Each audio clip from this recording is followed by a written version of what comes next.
Hello everyone, welcome back to part 2 of my video on vision boards.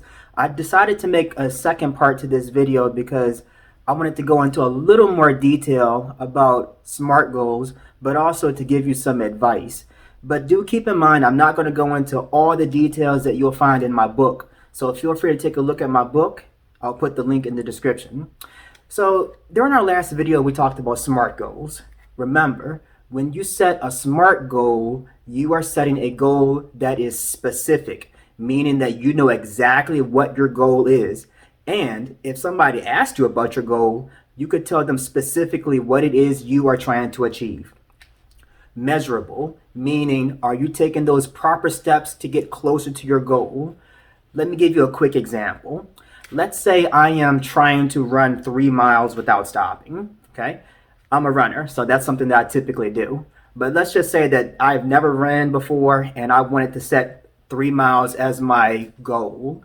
Maybe during the first week, I've run 1 mile, and then the second week, I run 2 miles. So as you can see, I'm moving closer and closer to that goal of 3 miles. And then that third week, I hit my goal. I'm really, really happy. So I was taking a measured approach to make it to my goal. So specific, measurable, achievable. Is the goal realistic? Is it something that I can actually accomplish? Hopefully you're setting goals that you feel like you can accomplish. Always motivate and encourage yourself to do it. R is relevant. So why is this goal important to me? Chances are, if it's a goal that's important to you, you're going to put in a lot of work and a lot of effort to achieve it. And T is timely. When am I planning on accomplishing my goal? Set that deadline so that you can hold yourself accountable, meaning don't just say, I'll just do it whenever. No, set a specific deadline so that you can encourage and motivate yourself to finish that goal by that deadline. So that's our SMART acronym. But again, there are more details in my book. But here's some advice that I wanted to give you as you create your goals and maybe even go a further step in creating that vision board. Number one, think about it this way, guys. We dream all the time, and a lot of times we dream about things that we want to accomplish or things that we want in our life. But I want you guys to know, and I wrote this down because I've been thinking about this a lot today. A dream is a wish that hasn't been claimed. How do we claim our wishes?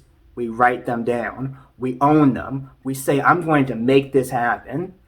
Vision boards, that's what we talked about last time. So if we write down that goal or we create that vision board, that's our way of claiming those wishes, those dreams that we want to come true. So don't just be a dreamer, be an actor, somebody who acts upon those dreams and those wishes to make sure they come true. It's kind of like putting your signature on something. Sometimes when we write checks or we turn in papers and we have to sign our names to show that we own it, it's the same idea with goals and vision boards. Write it down, claim it, make sure that you own it to the utmost of your ability so that you can put all of your effort into achieving it. So number one, don't just be a dreamer, be an actor, claim that wish, claim that dream, plan it out and make it come true.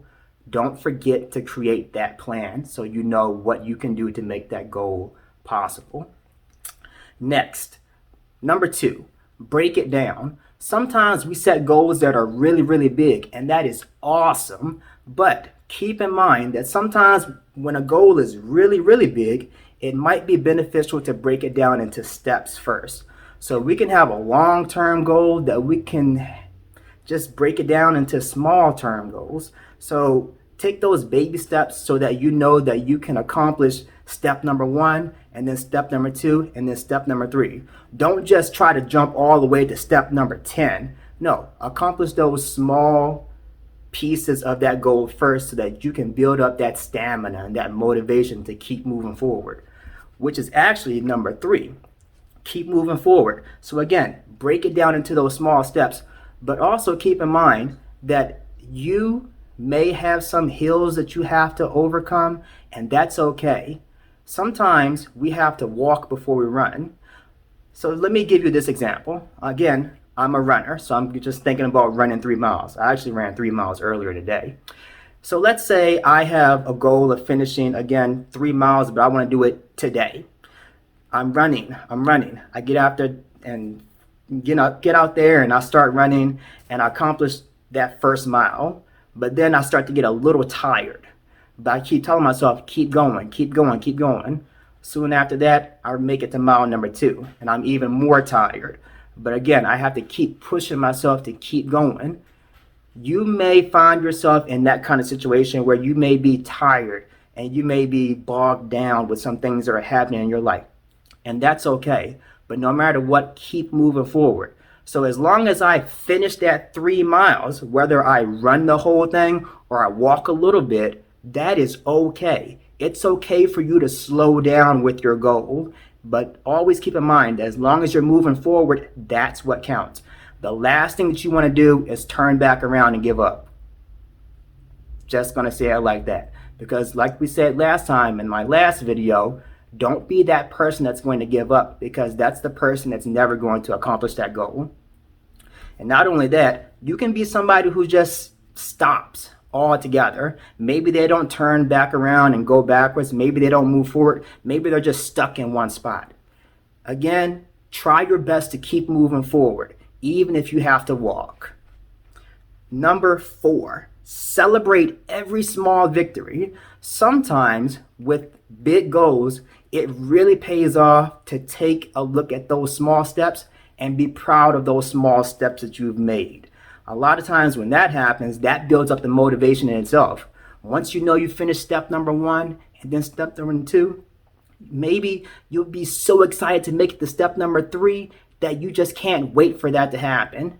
And that's the kind of motivation that you can give yourself.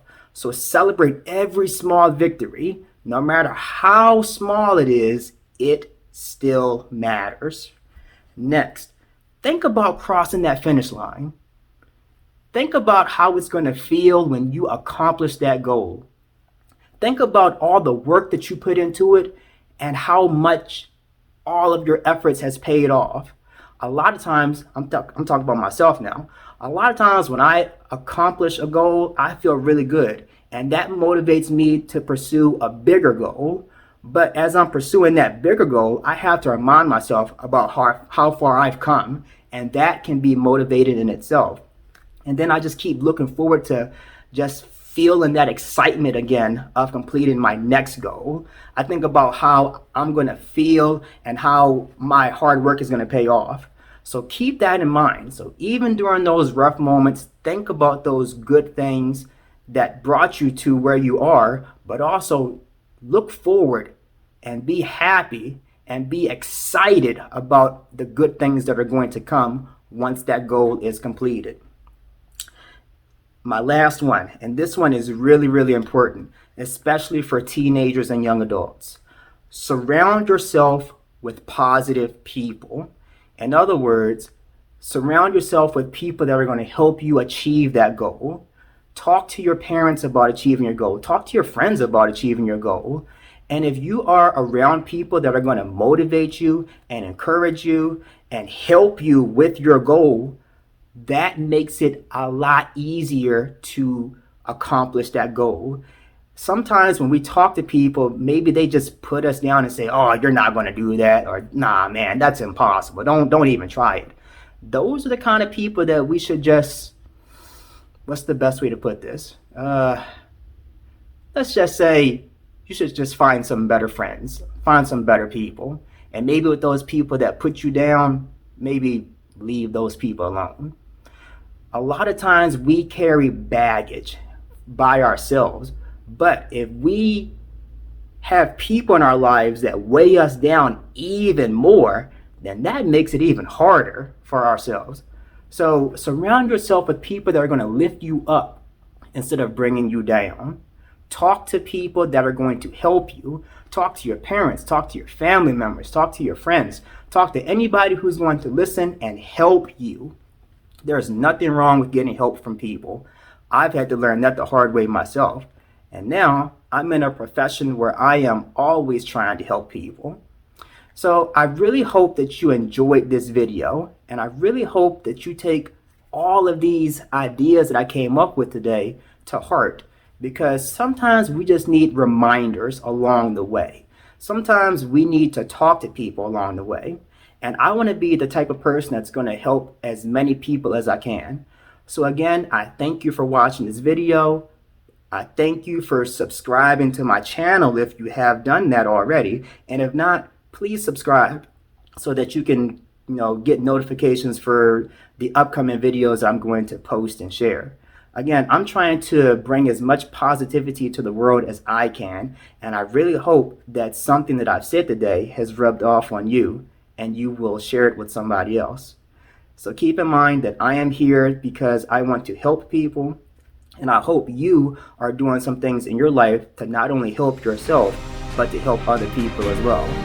Keep in mind these tips that I shared today. Feel free to replay this video. Feel free to share it with anybody, but also know that this video is dedicated to you. Have a great day, and I'll see you next time.